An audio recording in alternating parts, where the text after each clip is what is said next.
Hello guys, and welcome back. And welcome back to sticking this thing into here. Yeah, I've been procrastinating long enough. I can't put it off any longer, and I'm just going to have to get my hands dirty and get the job done. I've managed to get the controller pretty much exactly as I want it. It's probably bigger than it needs to be. What happened is I did have a buck converter taped onto this or attached to this, and I was using that to reduce the voltage from 14.4 volts, which the car normally drives at, to something a bit kinder to our Arduino. But I don't really trust those buck converters because they are very cheap and very nasty, and so I have instead gone for this little thing, which is a Traco Power something, which is a voltage regulator you can buy from RS and Farnell and sort of all the DigiKey, all the big reliable suppliers. You can buy these things from. They're not very expensive when you buy them from those guys. They're about £3 or so, but of course when you go to buy them off eBay they're double that. But anyway, bought one of those to use instead of the buck converter to try and make things a little bit more reliable. The thing about this is it is a voltage regulator that you can put anything up to 36 volts into it, but you have to, but it puts out 5 volts. Now 5 volts is an issue for the Arduino, because if you put 5 volts into the voltage in pin in the Arduino, the voltage regulator that's in the Arduino will then reduce that by another volt or so, because that's just how it works, and you would end up with 4 volts on your Arduino, which would not be ideal. So what I've done is I have the 5 volt output of this device is going straight to the 5 volt rail of the Arduino, and so we're actually bypassing the onboard voltage regulator in the Arduino. So that's how that's set up, and it is working. Everything is going according to plan. I had it on there a little while ago, and if I put the 12 volts on briefly, you should be able to see that it's requesting 46 volts and 46 degrees centigrade, and it's currently at 41 degrees centigrade. I'll just turn it off again because it's quite noisy. So yeah, that seems to be working well. Obviously there's lots of tidying up to be done with that to install it in the car, but that's okay, we can do that. So now I have to basically dismantle all of this and then remove that and the thing underneath it and the thing underneath that and the subframe and the wheels, and lots of stuff to be removed in order to give me access to the heater that I've already installed in this and which is not working. Maybe I should have tested it before I installed it. It is what it is.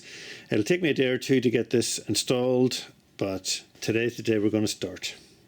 Good morning guys. So it's now the morning after the day before, and it doesn't look like I've done a great deal, but I did spend about 4 or 5 hours yesterday just removing the underbody protection panel that goes in these Freelanders. It goes protects the engine, and there's the subframe is over there. I managed to get that off, so that's a fair bit of work. But I also managed to get some bits and pieces. The inverter is now unbolted, and the cover plate that covers the phase wires is removed, which as you can see is quite tight in there, so that wasn't easy. So a few things done, but now we need to get serious, get the coolant drained and get the inverter out. Right guys, well, after the usual 2 or 3 litres of coolant up your arm and a lot of struggling and squeezing fingers into gaps that really shouldn't be squeezed into, we managed to get the inverter out. The heater is The heater is down in there somewhere.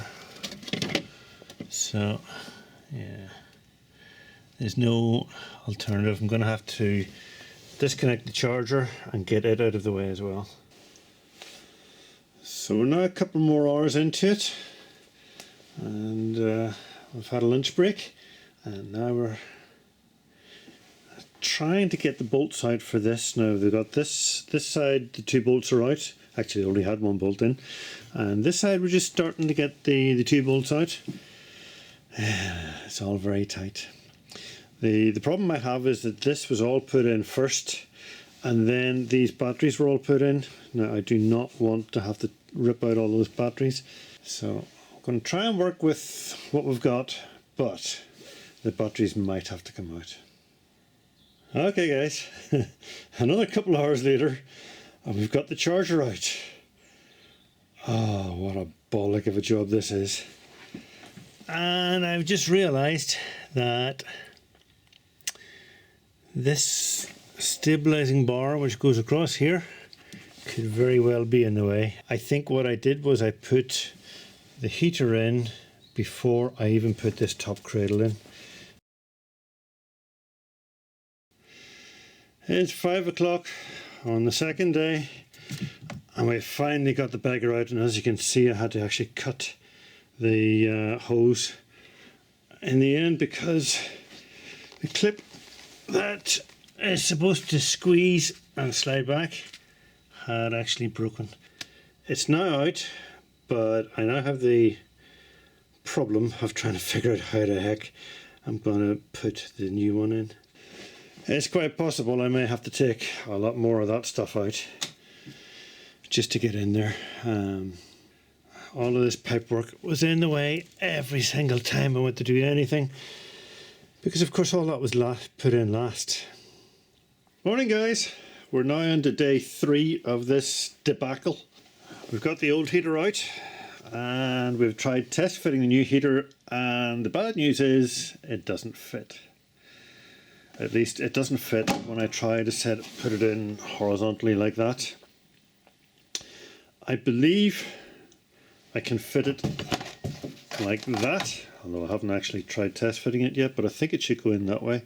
And the good news is some of the guys on Open Inverter have confirmed that it should be okay like that.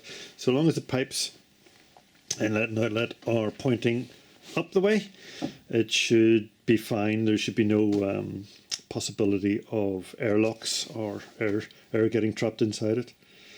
So we're going to do it that way, or at least we're going to try and fit it that way, and it has to go into that gap down in there. There is a bracket already bolted in there, but it's going to need some adjustment for this whole thing to work. So it'll be going in something like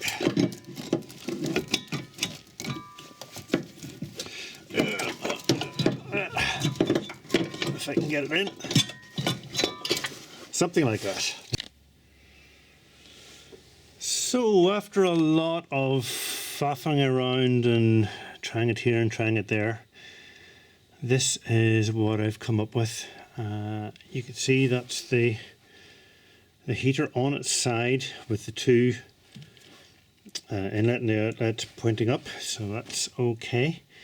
And I'm just drilling here at the moment with a to try and get a mounting hole on the bracket. So now a couple of things I have to be careful of, and that is the steering arm is here and it's quite close, but as you can see with it on full lock, there's what, about 10mm space there.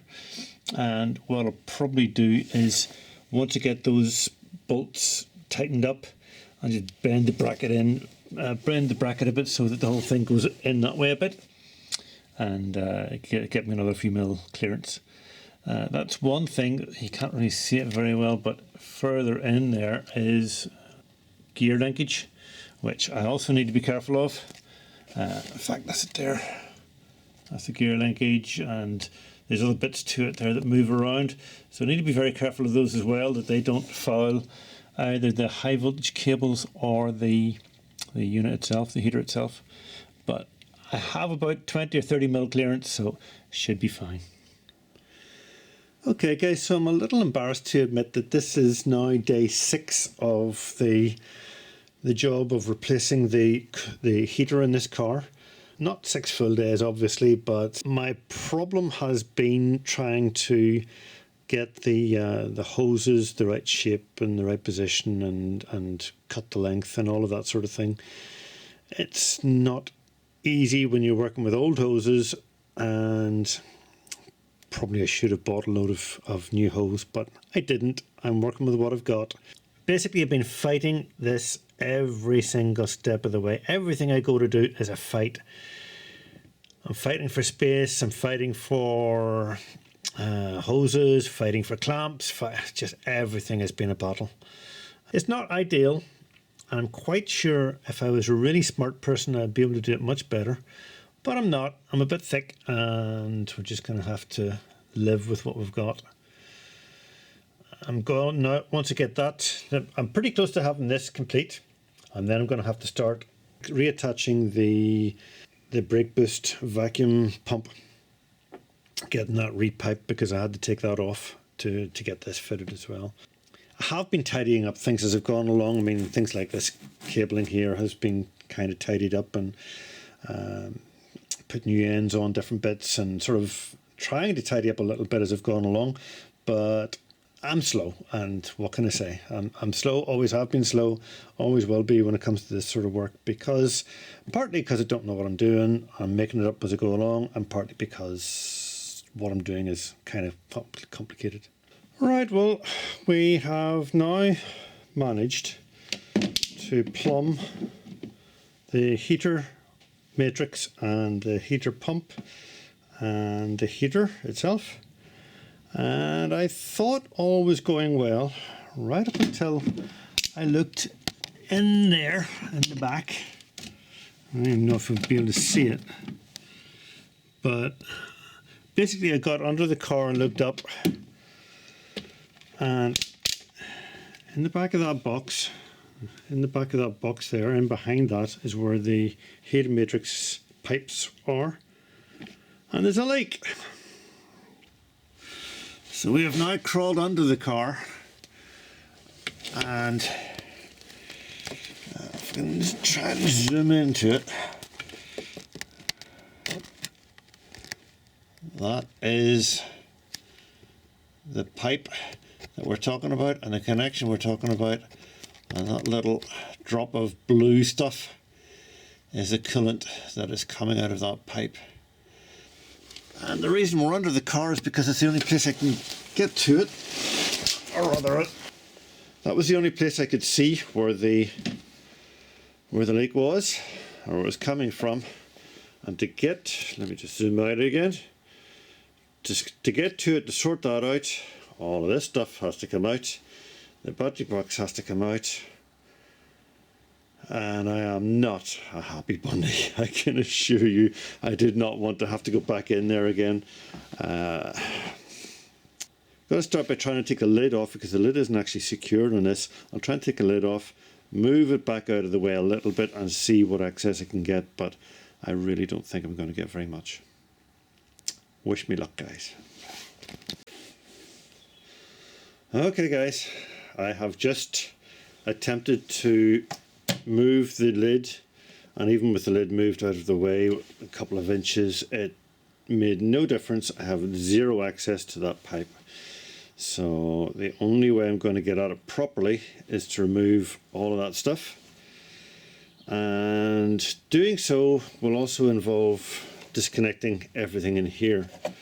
Now, I'm going to look at this as a positive. I'm going to see the positive side of it. Yeah, right. Because I had purchased 2 of these things, and I had planned to put them in there at some stage anyway. And to do so involves disconnecting all of this stuff. Now, if I'm going to have to disconnect it all to sort out the leak, I may as well install these.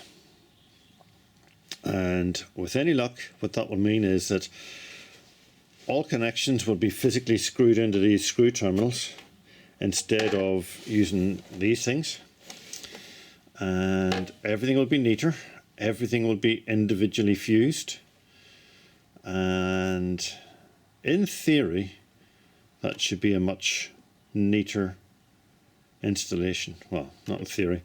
If I even do it badly, it'll still be neater than this, and will also make it much easier to trace faults in the future, which I suspect there will be, or to add more devices or whatever.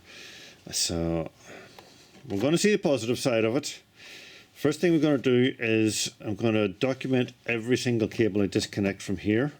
At one stage I had documentation of where I wanted everything to go, but because it changed so many times to try and resolve issues, I now actually have the thing working, which means that there's going to be more, it means that I now have it working, but all those changes meant that the old documentation is no longer valid. So I will redocument it all, and then I will actually have a wiring diagram of the working car. So it's another day or two later, guys, and we've got all of the low voltage stuff is all disconnected. High voltage stuff is disconnected that needs to be. I think so. What I'm going to try and do now is to remove this top, this lid, and I'm hoping to be able to unbolt the box and slide it forward far enough just to be able to get access to the pipework that I'm trying to deal with. It's just down in there. So I think the problem was I had an 18mm hose on a 15mm pipe and was using one of these spring clips to hold it in position. As you can see, that one is actually slightly broken, so it's probably been strained at some stage in the past, and is probably the cause of the problem. It just wasn't clamped tight enough. So I have actually replaced the bottom hose, and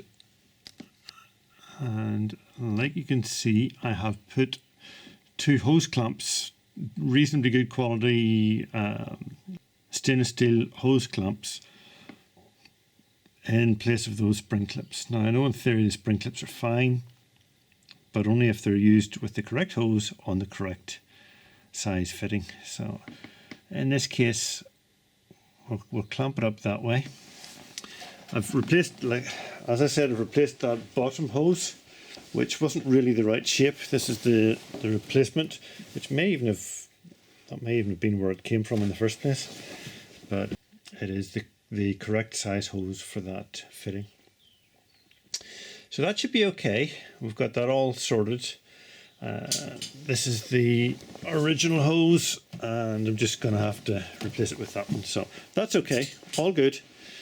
Now to try and get the whole thing back together again, I was actually able to take the 4 bolts out that hold this in place and move the whole box back far enough that by simply removing some of this insulation material, I was able to get in there and sort out the problem.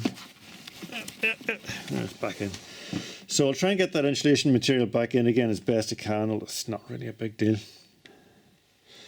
Right guys, so I've decided to start trying to get this all plumbed back together again. I do have some adapters coming for this, so this connection is not going to be staying. It's a little bit too big for the smaller pipe. But a bigger issue I've just noticed is there's no actual flow around the circuit, and the reason for that is this is the wrong way around. I've just realized this pump pumps that direction, and of course I have the water, the header tank here, so basically there's no head on the pump. I need to swap this pump around and put this pipe into here. I'm going to have to replumb all that, which is a bit of a pain, but not the end of the world. Much better to catch it now than after I've put all the electronics back in, charger and inverter and so on. Morning guys, It's now Saturday morning, just over a week since I started stripping down this car to put in the heater. And you could be forgiven for thinking that nothing has changed because it doesn't look very different. But I have to say I have spent quite a few hours messing about with this, trying to basically fit everything into the space I have available. Now I have the correct fitting to go from the smaller pipe to the bigger pipe. I've got a reducer for that, and that is now all tight. The heater is now completely plumbed and should hopefully be okay. I don't think I need to make any more changes to that.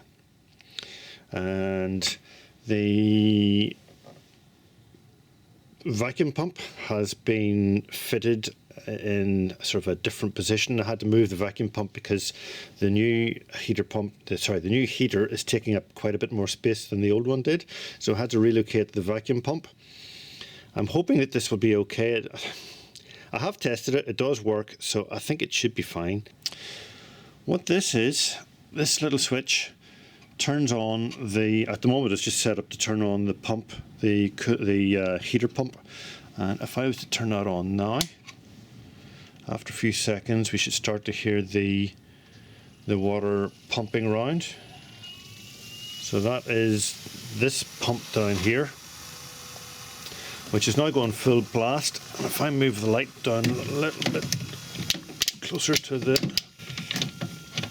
right, if you look there, you should now be able to see the coolant is we're calling it coolant even though it's for the heater, is moving. And what that means is the water is pumping, scroll back out again, the water is pumping down through from the header tank, through the whole system and then back into this pipe. And because you can see that moving, that's an indication that the water is flowing, the coolant is flowing.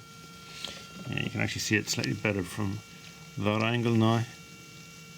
So that is something that wasn't happening earlier because I had actually managed to, let me just lift this out, I had actually managed to plumb the pump the wrong way around, so it was actually trying to push the water or the coolant back up into the header tank and was basically airlocking the entire time. It was just pushing air and bubbles.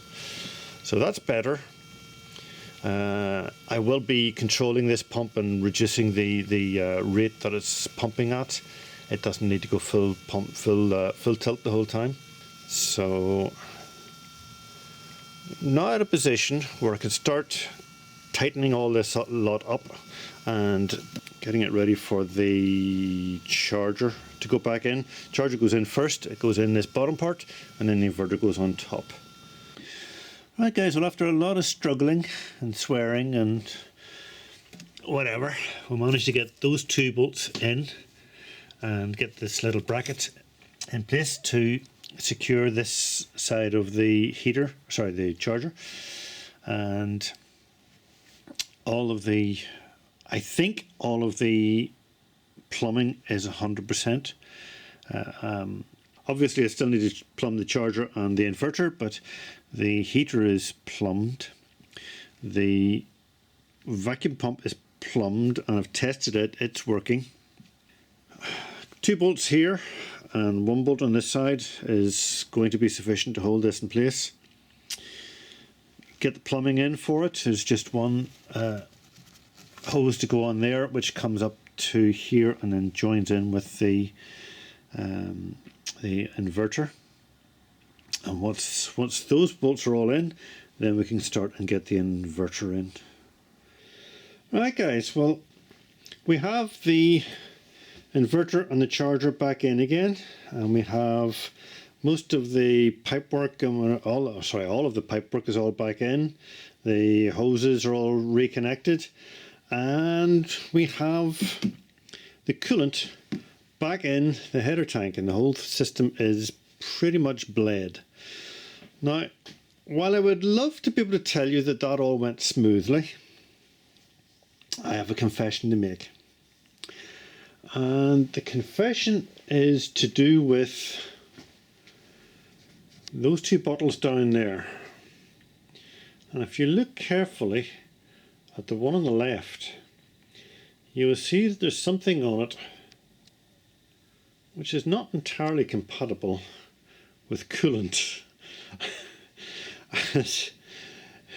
It also was blue.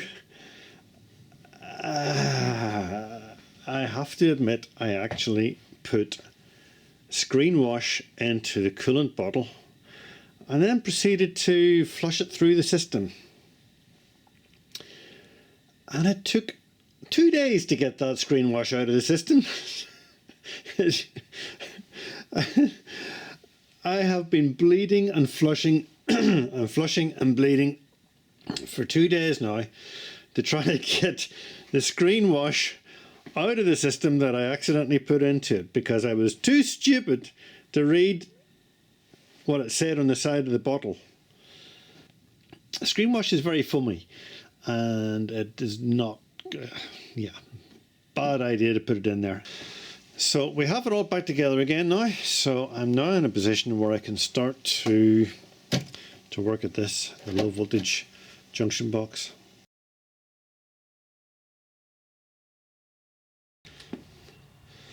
So as you can see, guys, we're a little bit dirty because we've been up and down our lane a few times, and our lane is particularly dirty at the minute.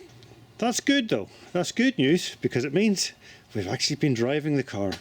And as you can see now, we're actually refueling it using the sun. Not too many people driving petrol and diesel cars can say they can do that.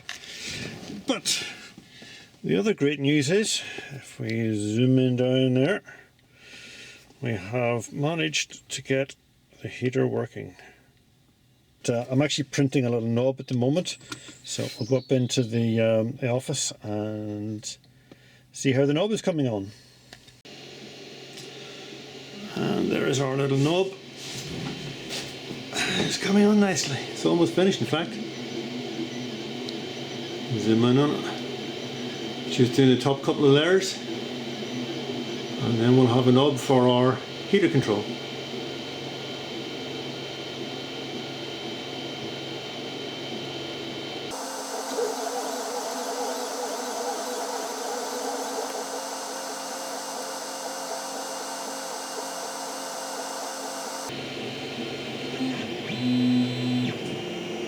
There we go.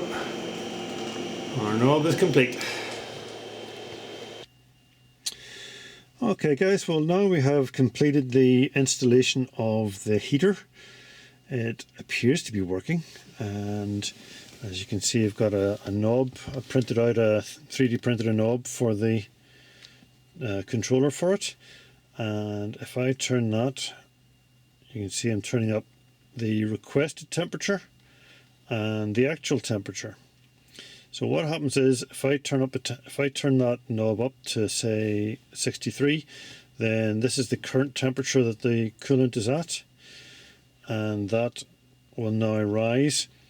If I turned it up a bit more, I think when it's within 10 degrees of the requested temperature, it goes down to half power, and then once it gets to the actual temperature, I'll just scroll it back down again, it turns off.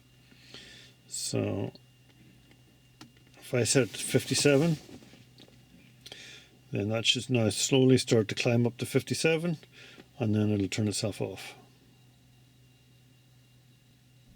There you go. Now if I put on the fans, let's scroll back out again, I can now feel nice warm air coming out of the vents here. Actually, just turn that one off and that one off, because I don't need them on. I need this one on, because this is where I'm sitting. So yep, nice warm air coming out of the vent. Turn that off, and you can actually see the temperature would drop. Whenever I put on the fans, the temperature does drop, but I guess that's normal enough. We're actually drawing some of the power out of the system. So we now have a working heater, which is brilliant. Of course, I did manage to get it fitted and completed just before the spring, or in the middle of spring, so the heater isn't going to be required quite so much for in the next month or two, but it's very, very nice to have. So that's it. So I'll turn that off. So that's us. We've now got a working heater. And just in case you're interested, this is actually the ashtray of the car. If I push it in like that and pull it out, you can actually see the cables and the controllers and so on, sort of, I wouldn't exactly say neatly, but they're crammed in there and glued in with hot glue. So they're easily taken out again if I wish and need to do so. But I think that's quite neat. Well out of the way, and I can now just control that just by turning the knob. Obviously when I'm charging the car there's no need for the heat to be on, so just turn it off. Alright guys, thank you for watching. I hope you've enjoyed this. A little bit more than I did because it turned into a right nightmare of a job. But we got there in the end. We'll have a working heater. So thanks for watching. Take care guys. We'll see you again next time. Bye for now.